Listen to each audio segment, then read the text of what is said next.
अथ मन्त्रपाठः।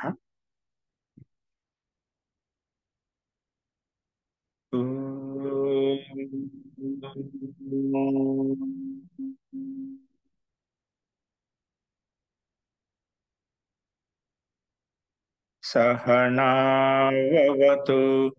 सहनौ भुनक्तु सह वीर्यं करवावहै तेजस्विनावधीतमस्तु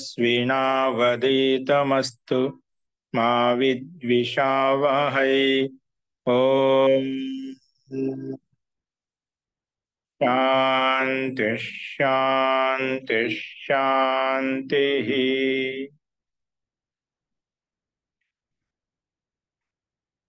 సర్వేభ్యో నమః.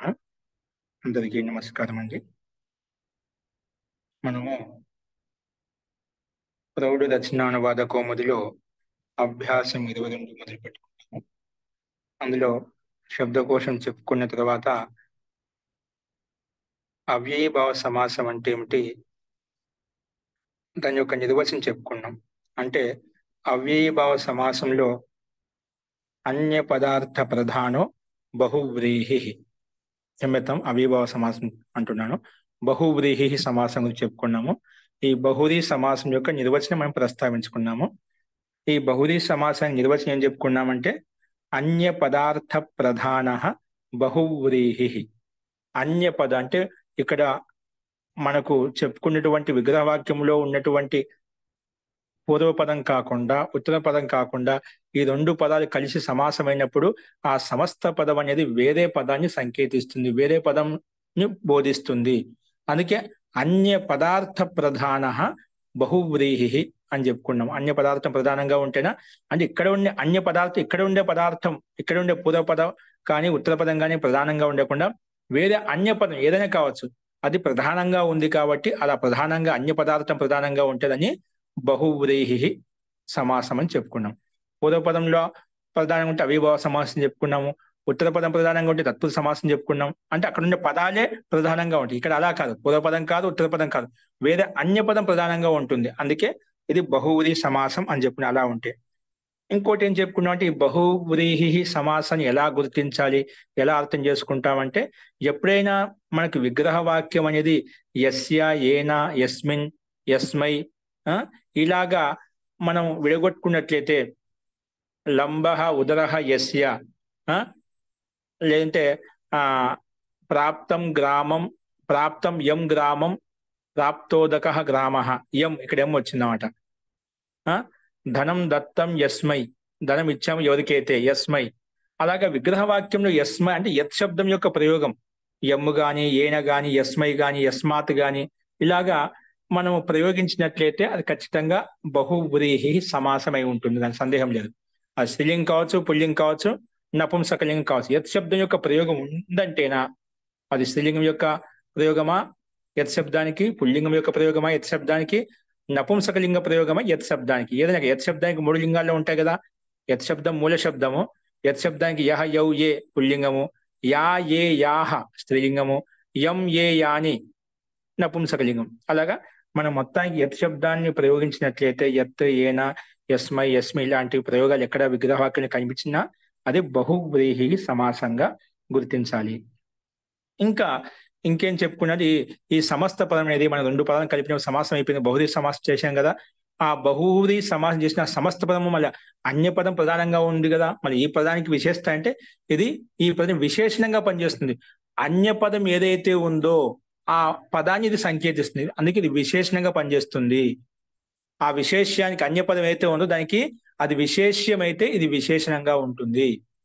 కానీ ఈ సమస్త పదం ఎలా ఉంటుంది, విశేషణంగా ఉంటుంది అని చెప్పుకున్నాడు. ఇది ఈ బహువ్రీహి సమాసానికి ఒక లఘు సంక్షేపంగా ఈ రకంగా ప్రస్తావించుకున్నాం.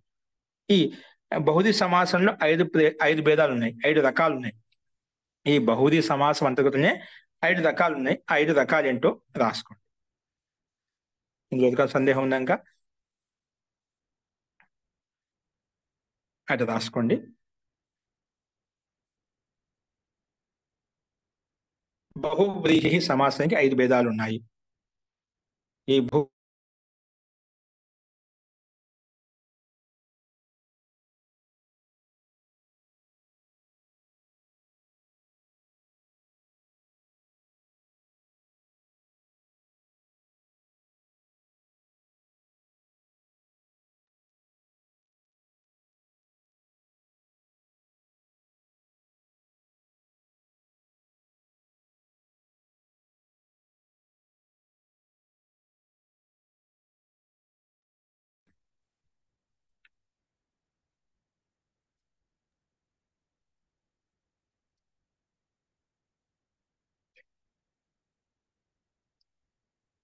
క్షమితం రాసుకోండి. ఈ బహుది సమాసానికి 5 భేదాలు ఉన్నాయి. అందులో ఒకటి సమానాధికరణ బహువ్రీహి సమాసము. సమానాధికరణ బహువ్రీహి ఒకటి. రెండవది వ్యధికరణ బహువ్రీహి. వ్యధికరణ బహువ్రీహి. వ్యధికరణ బహువ్రీహి. మూడవది సహార్థక బహువ్రీహి. సహార్థక బహువ్రీహి. సహార్థక బహువ్రీహి.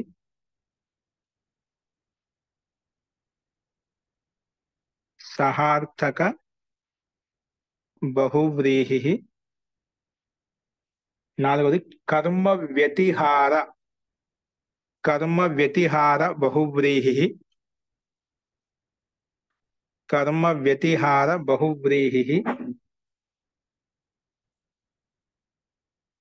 5 నై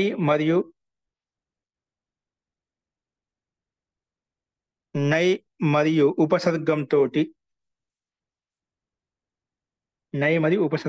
బహువ్రీహి. నై మరియు ఉపసర్గం కలిపి సమాసం చేస్తాం. అది ఒక రకమైన బహువ్రీహి అనమాట. నై మరియు ఉపసర్గంతో బహువ్రీహి. నై మరియు ఉపసర్గంతో. ఇవి 5 రకాలు. ఈ బహువ్రీహి సమాసంలో 5 రకాలు. అంటే మనకు బహువ్రీహి సమాసం సంబంధించి ఎన్ని రకాల ప్రయోగాలు చేసినా ఈ 5 రకాల సమాసముల అంతర్గతంలోనే ఉంటాయన్నమాట. దీన్ని దాటి బహువ్రీహి సమాసం బయటికి వెళ్ళిపోదన్నమాట. అంటే మనం ఏదైనా వాక్యాన్ని మనము సమాసం చేసినట్లయితే బహువ్రీహి సమాసం ఈ 5 ప్రయోగాల అంతర్గతంలోనే ఉంటుంది. దాని సందేహం లేదన్నమాట. దీన్ని దాటి అన్య బహువ్రీహి సమాసం ఉండదు. దీన్ని దాటి ఉండే అంటే తత్పురుషం ఉండొచ్చు, అవ్యయభావ సమాసం ఉండదు, అది వేరే విషయం. బహువ్రీహి సమాసంలో ఏదైనా సమాసం ఉంది అంటే ఈ 5 తప్ప ఇంకా మిగిలిన ఏది ఉండదు. ఏది ఉన్నా ఈ 5 సమాసముల అంతర్గతంలోనికి వస్తుంది. ఓకేనా? 5 సమాసములు యొక్క ప్రయోగం ఎలా ఉంటుంది, వాటి యొక్క నిర్వచనం ఏంటి ఇప్పుడు మనం చెప్పుకుందాం. రాసుకోండి. అందులో మొట్టమొదటిది మహోదయ నై మరియు ఉపసర్గ కొంచెం చెప్తారా మహోదయ? నై మరియు ఉపసర్గం తోటి బహువ్రీహి సమాసం. నై మరియు ఉపసర్గం తోటి బహువ్రీహి సమాసం.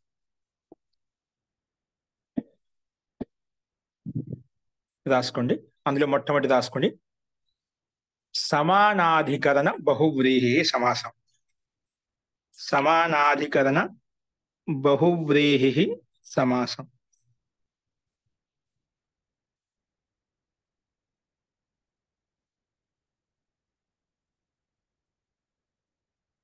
సమానాధికరణ బహువ్రీహి సమాసం. ఓకేనా? హెడింగ్ పెట్టినదా? రాసుకోండి. ఈ సమానాధికరణ బహువ్రీహి సమాసంలో కూడా ముఖ్యంగా 5 ప్రకారాలు ఉన్నాయి. దీంట్లో మనం 5 రకాలంట. టోటల్గా అయితే చెప్పుకున్నాము. ఈ మొట్టమొదటి దానికి అంతర్గతంగా మనకు ఒక చిన్న 5 భేదాలు ఉన్నాయి. సమానాధికరణ బహువ్రీహి సమాసానికి ముఖ్యంగా 5 ప్రకారాలు ఉన్నాయి. సమానాధికరణ బహువ్రీహి సమాసానికి ముఖ్యముగా 5 ప్రకారాలు ఉన్నాయి. 5 ప్రకారాలు ఉన్నాయి.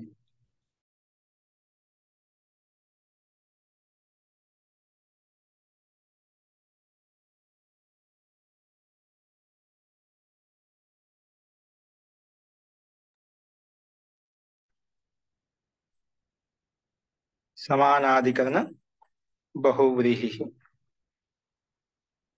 ఇది చెప్పారు. సమానాధికరణ బహువ్రీహికి ఈ సమానాధికరణ బహువ్రీహి సమాసానికి ముఖ్యంగా 5 రకాలు ఉన్నాయి.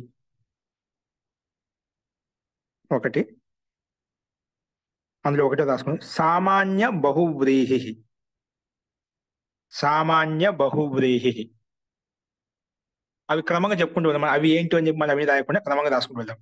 అందులో ఒకటి సామాన్య బహువ్రీహి. సామాన్య బహువ్రీహి.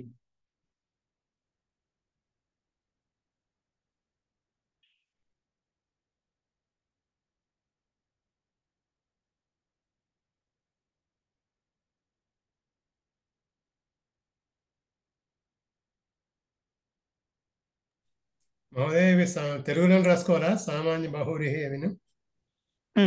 అది వెడ్డింగ్ సమాజం దీంట్లో పెట్టుకోండి. సంస్కృతం రాసుకోండి.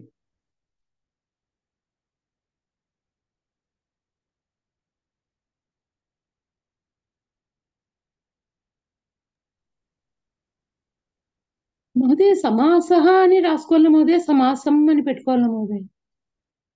సమాసః.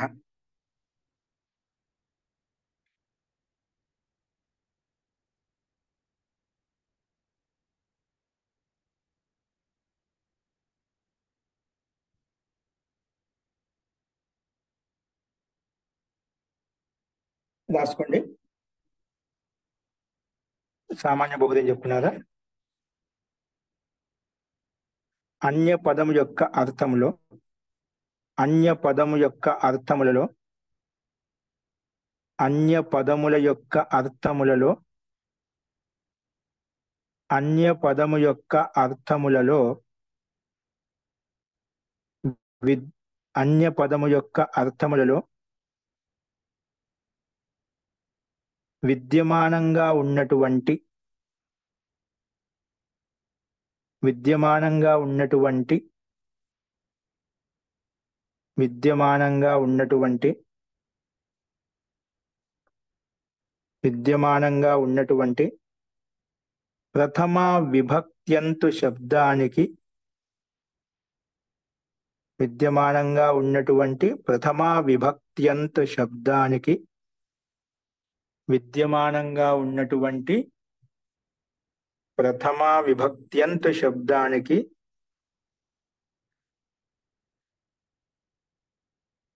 విద్యమానంగా ఉన్నటువంటి ప్రథమ విభక్త్యంతు శబ్దానికి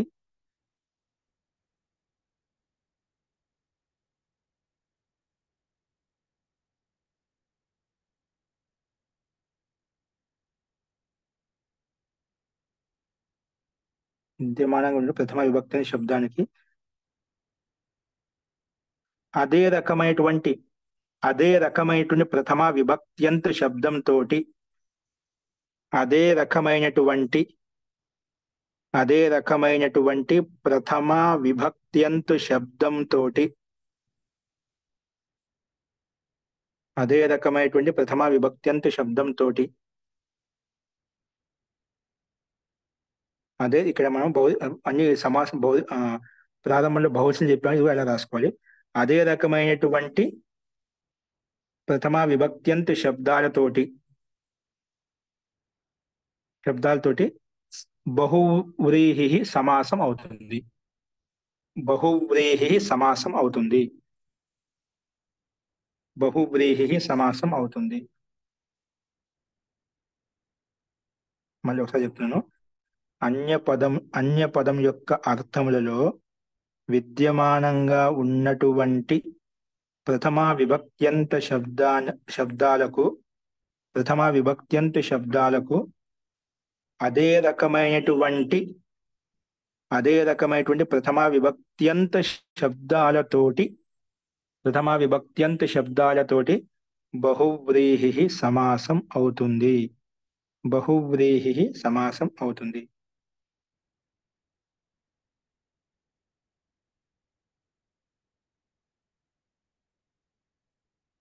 వీటికి 5 భేదాలు ఉన్నాయి. వీటికి 5 భేదాలు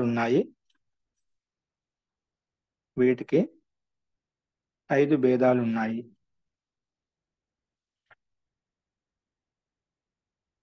రాసుకోండి. అందులో ఒకటి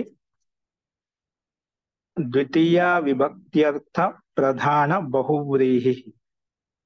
వీటికి 5 భేదాలు ఉన్నాయి. దీనికి 5 భేదాలు ఉన్నాయి. అందులో ఒకటి ద్వితీయ విభక్త్యర్థ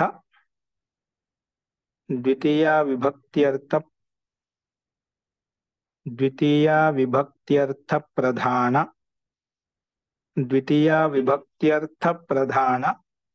బహువ్రీహి సమాసం. ద్వితీయ విభక్త్యర్థ ప్రధాన బహువ్రీహి సమాసః.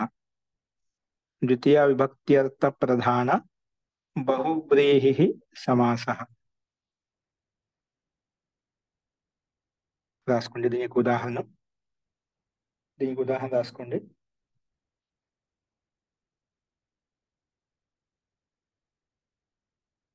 ప్రాప్తం ప్రాప్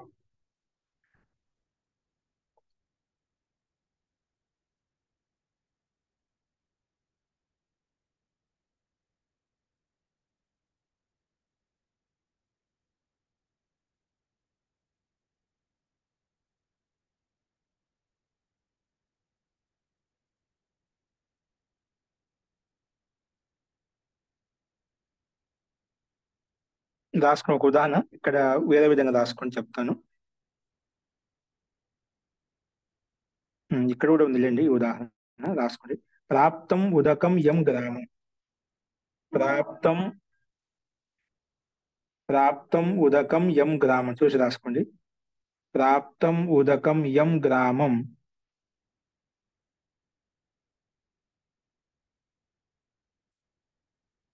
ప్రాప్తం ఉదకం యం గ్రామం.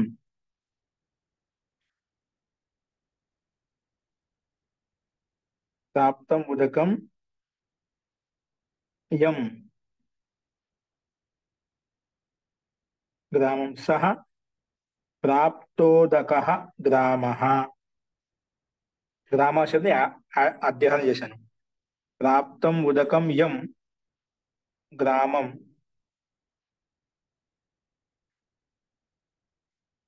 ప్రాప్తం ఉదకం యం గ్రామః. ఒక పుల్లింగం నుండి ప్రాప్తం ఉదకం యం గ్రామం. ఇక్కడ మనకు విగ్రహవాక్యం అంటే యం గ్రామం చెప్పుకున్నాం. ప్రాప్తం ఉదకం యం గ్రామం. సహ ప్రాప్తోదకః గ్రామః. సహ ప్రాప్తోదకః గ్రామః. ఆ గ్రామని ఉదకం ప్రాప్తమైనటువంటి గ్రామం, జలము ప్రాప్తమైనటువంటి గ్రామము అని అర్థం వస్తుంది. ప్రాప్తోదకః గ్రామః. ప్రాప్తోదకః గ్రామః.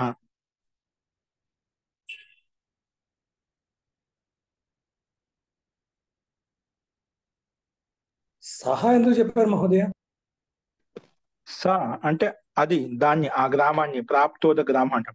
సహ గ్రామః ప్రాప్తోదక గ్రామః. ఆ గ్రామను ప్రాప్తోదక గ్రామం అంటామంట.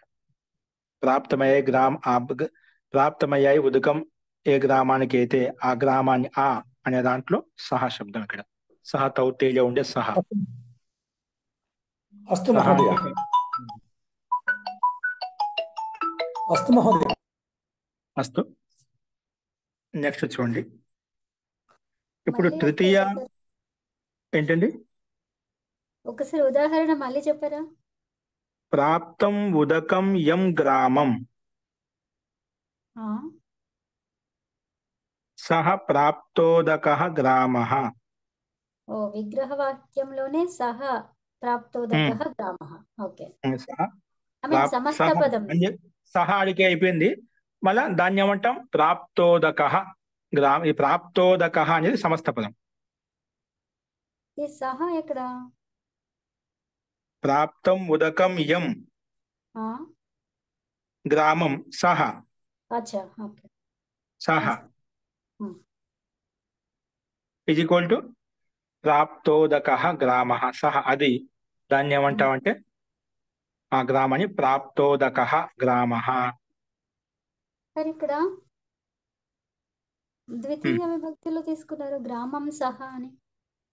గ్రామః సహ. ఏ గ్రామ, అది కలవపై విగ్రహాన్ని చెప్తున్నాం.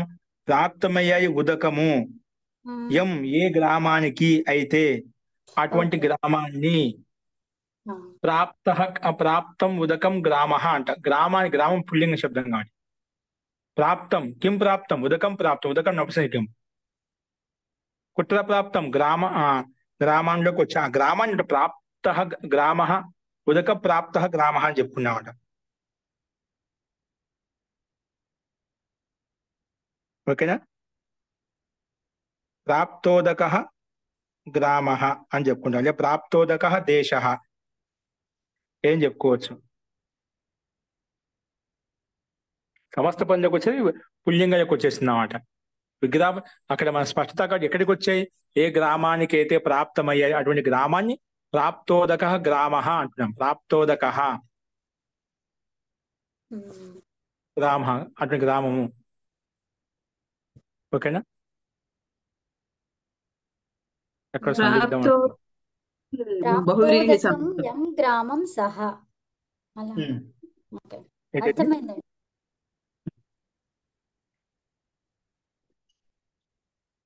ఇక్కడ మనకు ప్రాప్తం ఉదకం యం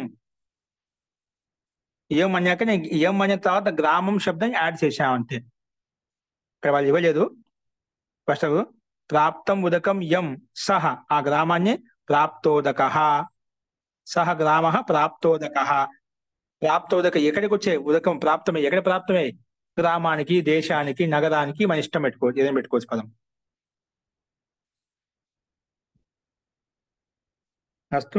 అంటే మహోదయ ఇది మనకు పూర్వపదం అంటాం కదా మహోదయ, అట్లా పూర్వపదంలో ప్రాప్తం ఉదకం యం సహా ఈజ్ ఈక్వల్ టు ప్రాప్తోదక అలా రాసుకోవాలా మహోదయ? సహ శుద్ధి ఏమని సంకేతిస్తుంది? సహ గ్రామ, ప్రాప్తోదక గ్రామ. ఆ గ్రామను ప్రాప్తోదక గ్రామం అంటామంట. ఇక్కడ మనకి ప్రాప్తం ఉదకం, ఇది ప్రాప్తం ఉదకం శబ్దం ఏమని చెబుతుంది? ఈ రెండు పదాలు ప్రాధాన్యం కాకుండా ఆ గ్రామాన్ని సంకేతిస్తున్నాం. సా గ్రామ, ఆ గ్రామాన్ని అంటున్నాం ప్రాప్తోదక గ్రామ అని చెప్పి, ఆ గ్రామాన్ని చెప్తున్నాం. ఓకేనా? అన్యపద ప్రాధాన్యం మహోదయ. అన్యపద ప్రాధాన్యం. ఆ గ్రామ సహ గ్రామ, ఇది ప్రాప్తము ప్రాప్త గ్రామ కాదు, ప్రాప్త ఉదక కాదు. ఇక్కడ ప్రాప్త ఉదక, ప్రాప్తం ఉదక, ప్రాప్తోదక చెప్పుకున్నాం. ప్రాప్తోదక ప్రధానం కాకుండా ప్రాప్త ఉదక, ప్రాప్త ఉదకం ప్రాప్తమయ్యాయి. ఎక్కడ ప్రాప్తమయ్యాయి? గ్రామ, గ్రామానికి ప్రాప్తమయ్యాయి. ఆ గ్రామ ప్రాప్తోదక గ్రామ, ప్రాప్తమైనటువంటి గ్రామము అంతే. ఇక్కడ కర్తలు ఉంది అంతే. ఇక్కడ ఆ గ్రామం నుంచి మళ్ళీ ఎవరికి వెళ్తున్నాయి, ఎక్కడ వెళ్తున్నాయి, ఏ రకంగా ఉంది అది చెప్పడం చూసా. ప్రాప్తోదక గ్రామ, ప్రాప్తమైనటువంటి ఉదకం, ప్రాప్తమైన గ్రామము అంతే, నామవాచక రూపంలో. ఇక్కడ ఉదకము ప్రధానమా? ఉన్నాయి, గ్రామం ప్రధానం. గ్రామం ప్రధానం, అన్యపద ప్రాధాన్యం. అంటే ద్వితీయ విభక్తి ఎంత అన్నారు కదా? ప్రాప్తమయ్యాయి నీళ్లు, ఎవరికి ప్రాప్తమైన నీళ్లు? నీళ్ళు ఎవరికి అవసరము? గ్రామవాసులకు. అట్లా అన్నమాట. ద్వితీయ విభక్తి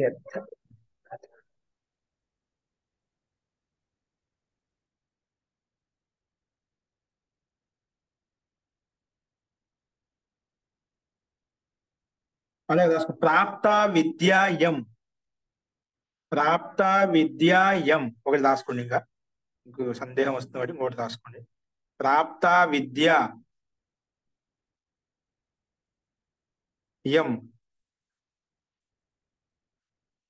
ఎవరికైతే విద్య ప్రాప్తమైంది, ఎవరికైతే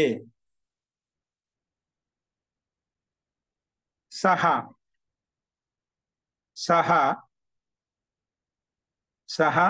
ప్రాప్త విద్య ఛాత్ర, అంటే ఆ ఛాత్రుడికి, ఆ విద్యార్థికి విద్య ప్రాప్తమైంది, విద్య పొందగలిగాడు అని అర్థం.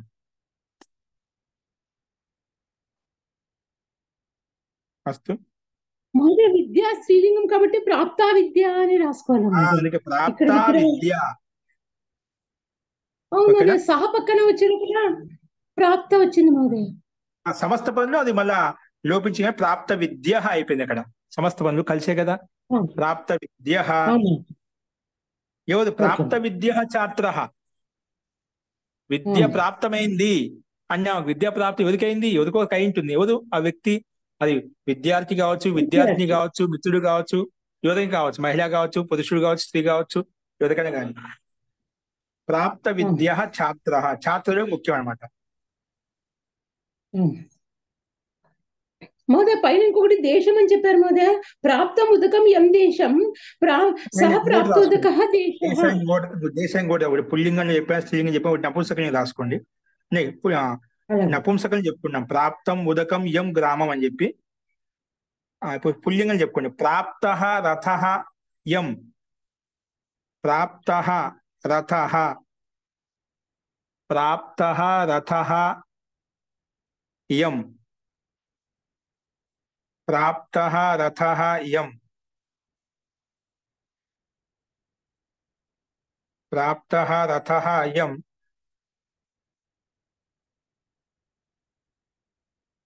స सः महोदय యం అంటే ఎం గ్రామం, ఎం గ్రామంగా పెట్టుకు ఎం దేశం రాసుకోండి. ఎం దేశం ప్రాప్తః రథః ఎం దేశం, దేశం బ్రాకెట్ పెట్టుకోండి. ఎం దేశం, ఎం అంటే ఏ దేశానికైతే, ఎం దేశం సహ ప్రాప్తరథః దేశః అంటే ఏ గ్రామానికైతే రథాలు, ఏ గ్రామానికి ఏ దేశానికి రథాలు చేరుకున్నాయో అంటే ఆ దేశంలో రథాలు ఎక్కువగా ఉన్నాయి, ఆ దేశంలో రథాలు ఎక్కువగా పంపించామట ఆ దేశానికి. దాన్ని ప్రాప్తరథః దేశః అంటాం. ప్రాప్తరథః దేశః, ఓకేనా? ప్రాప్తరథః దేశః, ప్రాప్తరథః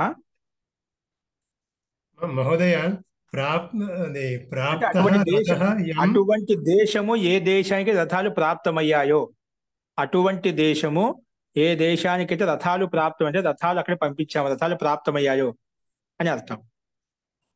మహోదయ ప్రాప్తః రథః యం దేశం సహ ఈజ్ ఈక్వల్ టు ప్రాప్త రథః దేశః అంతే కదా? ప్రాప్తరథః గ్రామః, ఓకేనా? ఇప్పుడు 3 లింగాలు వచ్చేసాయి మనకు. 3 లింగాలు పుల్లింగము, స్త్రీలింగం, నపుంసకం 3 వచ్చేసాయి చూడండి.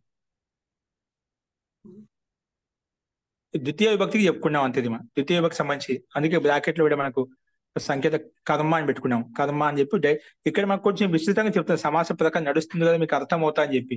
అని అంత మన విషయాలను చెప్పుకుంటే మన చిన్న చిన్న బాగా అర్థమవుతాయి, మనసులో కూర్చుంటాయని చెప్పి ఇక్కడ సామాన్య సంఖ్య డైరెక్ట్ ఇచ్చేసానమాట. సమానాధికారం బహువది అంటే అని చెప్పి 5 భాగాలు ఖ ఖ గ ఘ గ అని చెప్పి 5 బిందులు డైరెక్ట్ చెప్పేసామన్నమాట. అంటే ఒక్కొక్క ఉదాహరణ తీసుకొని సింపుల్ గా చెప్పేసామన్నమాట. దాన్ని కొంచెం విస్తరించడానికి ప్రయత్నం చేస్తున్నాం. జీ కవిత గారు, నపుంసకలింగం ఉదాహరణ ఏది? ఇదే ప్రాప్తం ఉదకం యం ప్రాప్తం ఉదకం, ఉదకం నపుంసకలింగం కదా. అచ్చా కట్. మహోదయ సహ ప్రాప్తరథః దేశః, దానికి తెలుగులో అర్థము అటువంటి దేశము ఏ దేశానికైతే రథాలు అవసరమయ్యాయో అని రాసుకోవాలి కదా మహోదయ? ఉన్నాయి విగ్రహ వాక్యంలో ఒక ప్రాప్తం చెప్పుకున్నాం, ఒక చోట ప్రాప్త అని చెప్పుకున్నాం, ఒక చోట ప్రాప్త అని చెప్పుకున్నాం, ఓకేనా? అది అక్కడ విగ్రహ వాక్యంలో నపుంసకలింగ రూపంలో, స్త్రీలింగ రూపంలో విగ్రహ వాక్యం చూపించాను. సమస్త పదం అన్నిటికీ మొత్తాన్నిట్లో పుల్లింగం ఉంది. ప్రాప్తరథః, ప్రాప్త ఉదకః, ప్రాప్త విద్యః, ఓకేనా? సమస్త పదంలో సహ రాదండి. సహ ఈజ్ ఈక్వల్ టు ప్రాప్త రథః దేశః అని రాయాలి. సహ తౌతేలో ఉండే సహ అది అదేండి. ఆ సహ సమస్త పదంలోకి వెళ్ళదు. అది సహ దీంట్లో సమస్త పదం కాదండి, అది బిడం. దాన్ని ప్రాప్తోదక గ్రామం అంటాము. సహ అంటే దాన్ని అని అర్థం తాత్పర్యం. అది అటువంటి గ్రామంను అర్థం చేసుకుంటాం. దాని యొక్క అవయవం కాదు అది. కలిపేటప్పుడు ప్రాప్తమయ్యాయి నీళ్లు ఏ గ్రామానికి అయితే అటువంటి అనే అర్థాన్ని చెప్పడం సహ శబ్దం అక్కడ. అదేనండి, మీరు ముందే రావాలా మహోదయ, తర్వాత రావాలా తర్వాత రావాలా అని సహ. అది వ్యాకరణీయ ప్రకారంగా ప్రాప్తం ఉదక రథం అని చెప్పి అల్పాచితం అని చెప్పి కొన్ని నియమాలు ఉన్నాయి. 2 అక్షరాలు అంటే ముందు ఉండాలి, ఇట్లా ఇవి ఉంటే ముందుకు వచ్చేస్తుంది. అవి మనం అంత లోతుకి వెళ్తే మనం ఇబ్బంది పడతాం, ఓకేనా? సరే. రథం అది మనకు అంత అవసరం.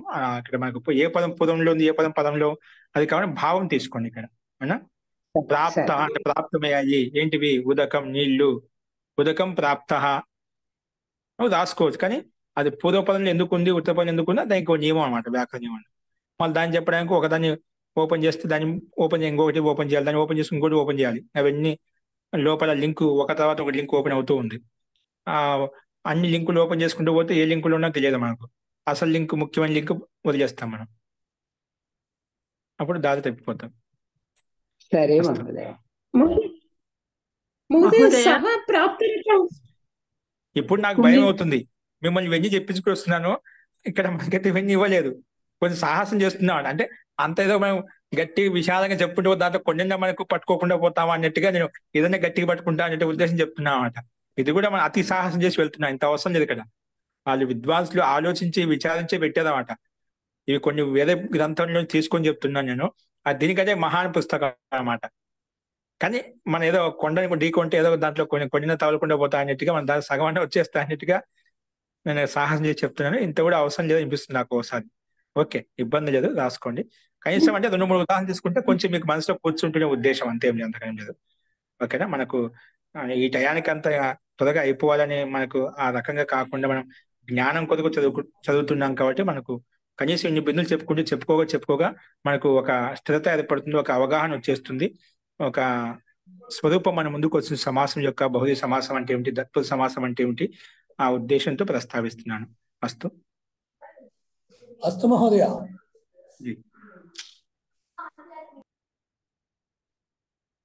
నెక్స్ట్ రాసుకోండి.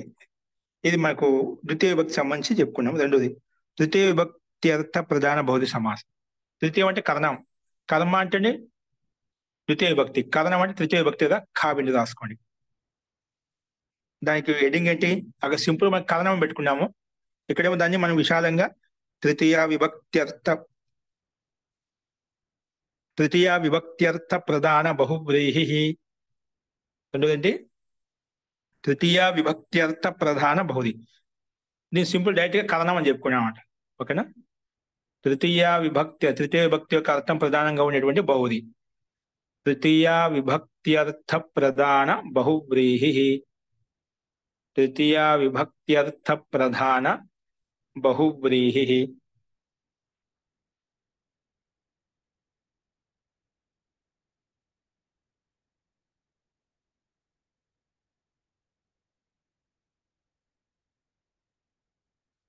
తృతీయ విభక్త్యర్థ ప్రధాన బహువ్రీహి.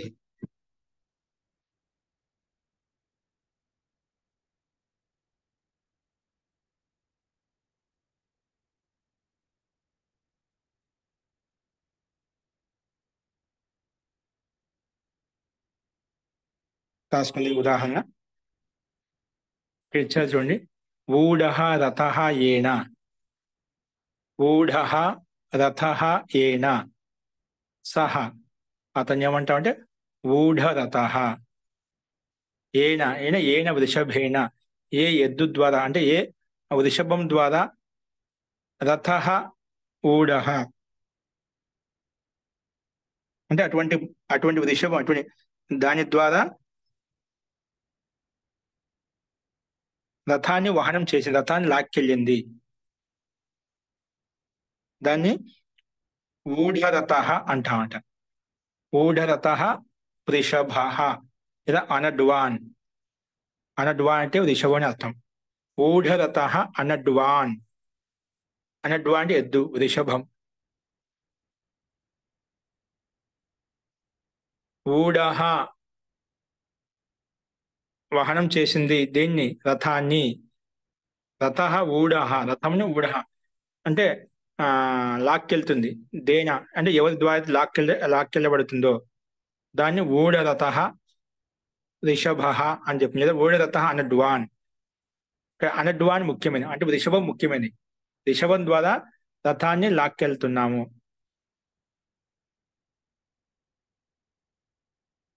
ఊఢః రథః ఏన సహ ఊఢరథః అని చెప్తున్నాం. బైల్ అని ఇచ్చాడు సార్ ఇక్కడ. ఏమిచ్చారండి? బైల్ బైల్ బైల్ అంటే దాన్ని వృషభం, హిందీలో బైల్ ఎద్దును వృషభాన్ని బైల్ అంటామన్నమాట.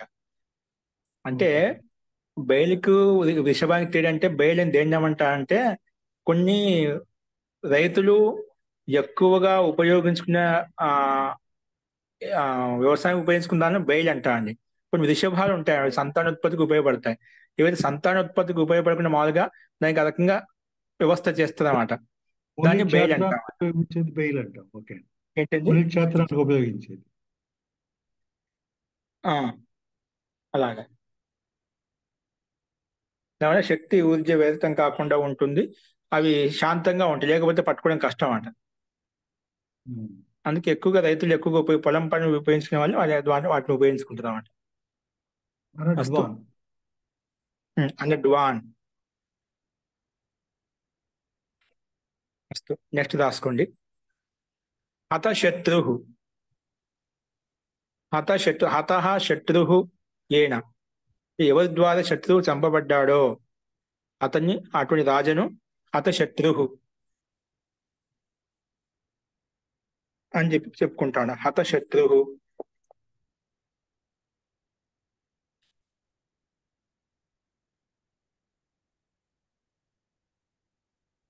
హతః శత్రు ఏన.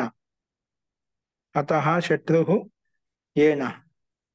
హతశత్రు రాజా. ఓకే, రాజా ప్రధానం అన్నమాట.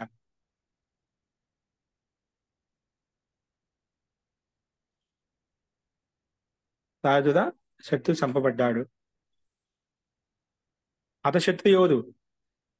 హతః శత్రు. ఆ రాజును హతశత్రు అంటామట. నెక్స్ట్ ఉత్తీర్ణ పరీక్ష. ఉత్తీర్ణ పరీక్ష ఏన. ఏన అంటే ఏన ఛాత్రేణ. సహ ఛాత్ర ఉత్తీర్ణ పరీక్ష ఛాత్ర అంటాం.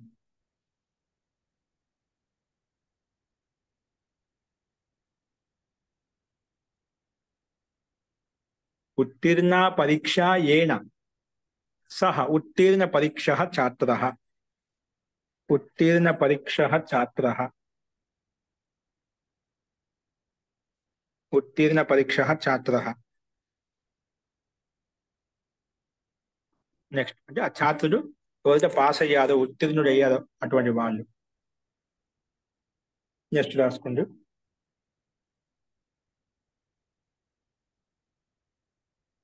కృతకృత్యః మనుష్యః. కృతకృత్యః. కృతకృత్యః అంటే సార్థకం చేసుకున్న జన్మను. కృతకృత్యః మనుష్యః. కృతకృత్యః మనుష్యః. కృతకృత్యః మనుష్యః.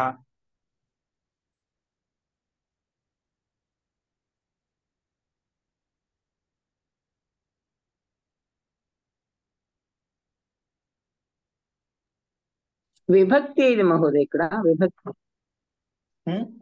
ఎక్కడ విభక్తి ఎక్కడ విభక్తి అండి? పైన వాటికి ఉత్తీర్ణ పరీక్ష ఏన అట్లా దీనికి చెప్పేది కొత్త ఉత్తీర్ణ పరీక్ష స్త్రీలింగం అండి. ఉత్తీర్ణ అదే పరీక్ష తర్వాత ఏనా, ఆ సమస్త పదం పుల్లింగం వస్తుంది. ఉత్తీర్ణ పరీక్ష ఛాత్ర. దాని తర్వాత ఏం మహోదయ? ఉత్తీర్ణ పరీక్ష ఛాత్ర. కృతః కృత్యః. కృతః కృత్యః ఏన, ఇది పుల్లింగంలో ఉందండి. లేదా కృతం కృత్యం ఏన రాయండి. కృతం అంటే కార్యం, కృతం కృత్యం అలా రాసుకోవచ్చు. కృతం కృత్యం ఏన. కృతం కృత్యం ఏన సహ కృతకృత్యః మహోదయ. పురుషః. కృతకృత్యః మనుష్యః అని చెప్పారు. మనుష్యః అంటే కృతః కృత్య కార్యం, కృతకృత్యః అంటే కృత్య కార్యం ఏమిటో కృతః చేసేసాడు అన్నమాట. కృత్యం ఏన. కృతం కృత్యం ఏన సహ కృతకృత్యః మనుష్యః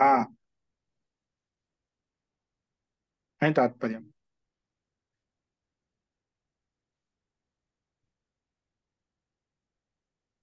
అస్తు. ఇంకోటి అలాగే నేను రాసుకోండి. జితేంద్రియః. జితః ఇంద్రియః ఏన. జితేంద్రియః పురుషః. జితేంద్రియః.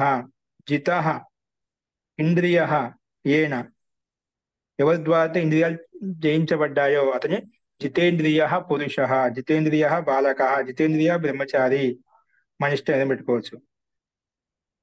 జితేంద్రియ రామ, ఇంద్రియాన్ని గెలిచిన వాడిని జితేంద్రియ అంటాం. జిత ఇంద్రియ ఏన, గెలవబడ్డాడు ఇంద్రియాలను ఎవరి చేత అయితే, ఎవరి చేత ఇంద్రియాలు గెలవబడ్డాయో అటువంటి వ్యక్తిని జితేంద్రియ అంటాం.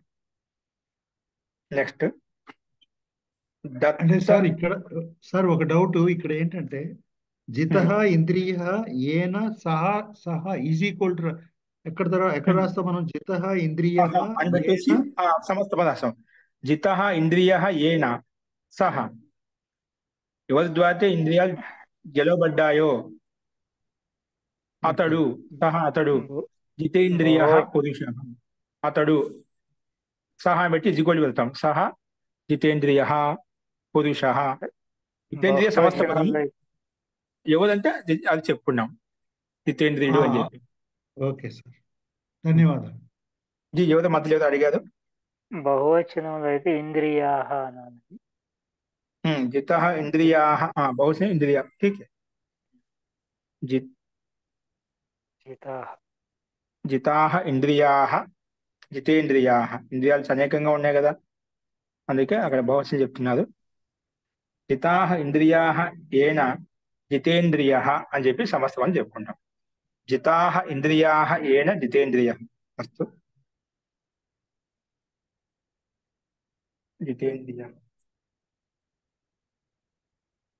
ఓకే, అలాగే అంతే ఒకటి రాసుకుంటే మహోదయ జితాహ ఇంద్రియాహ యైన మహోదయ ఏన వస్తుంది. ఒకడే గెలిచే అనేక ఇంద్రియాలు ఒకటే గెలుస్తున్నా కదా, గెలిచే వాళ్ళు వేరే వాళ్ళు కాదు. జితాహ ఇంద్రియాహ ఏన ఒక్కడే ఇక్కడ.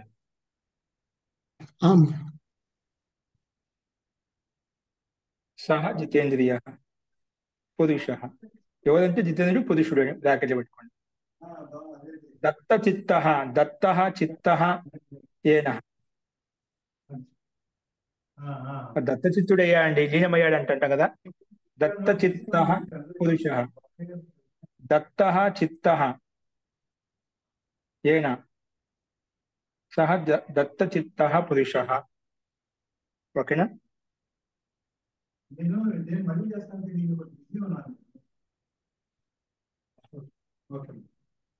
మహోదయ,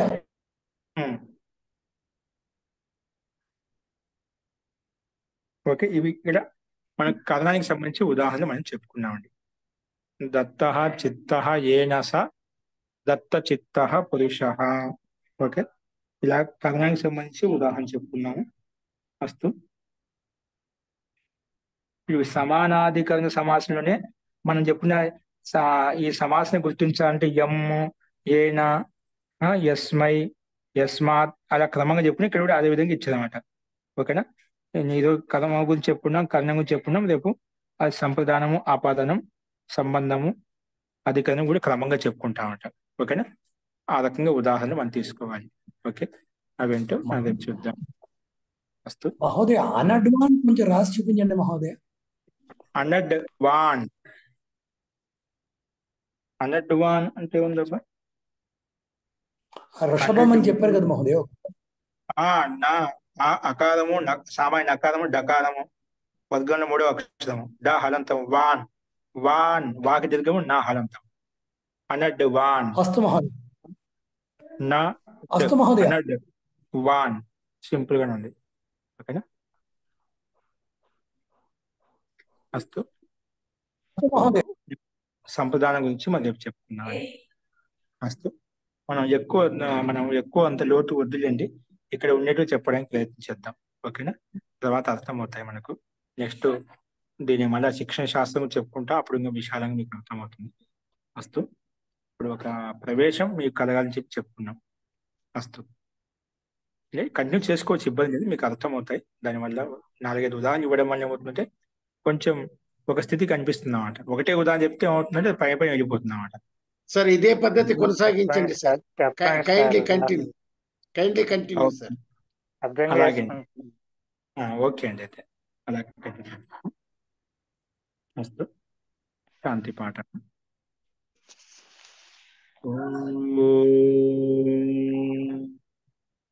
सर्वे भवन्तु सुखिनः, सर्वे सन्तु निरामयाः, सर्वे भद्राणि पश्यन्तु, मा कश्चित् दुःखभाग् भवेत्। ॐ